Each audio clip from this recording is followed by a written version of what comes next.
Welcome to Think Small. Our goal here is simple. We want to give you one tiny but mighty idea to help you lead the week. Excuse the clickbait titles. We've got to get you watching these somehow.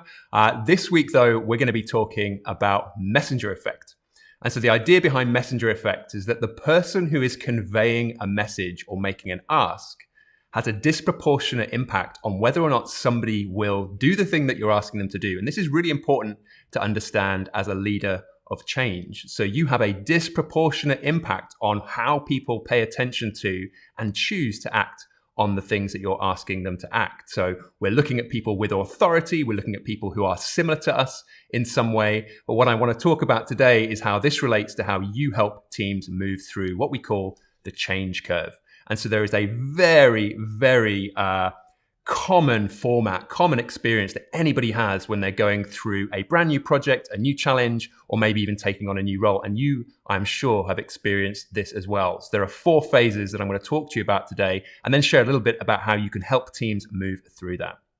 So phase 1 is what we call the honeymoon. This is where motivation is sky high, exciting project, exciting team, things are going to be great. We've not got into any detail just yet, so we're kind of nice and naive about that. But our skill level, our capability for that new challenge is the lowest it can be. We have never taken on this specific challenge in this context previously.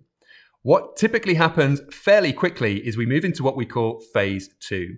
And phase 2 is the crash. This is where our motivation plummets, but the real kicker is that our skill level is still quite low. And so this is where your team are asking themselves questions like, do I really want to do this? Am I the right person? Can I really achieve what we need to achieve? And then over time, and I'll explain how we move through this, we move into phase 3. And phase 3 is the climb. This is where our skill level, our capability starts to build over time as we understand the nuances of that new challenge. And as a result, our motivation starts climbing as well. And then we get into phase 4. And phase 4 is called the plateau. This is where our skill level, our capability is really growing now. And as a result, our motivation is climbing as well. And so for you as a leader, you have different leadership styles that you can use at different phases in this curve. Phase 1, this is all about super directive, very clear, do A, B, C kind of instruction, very little room for creative problem solving. People just need to be told what to do to help them make progress.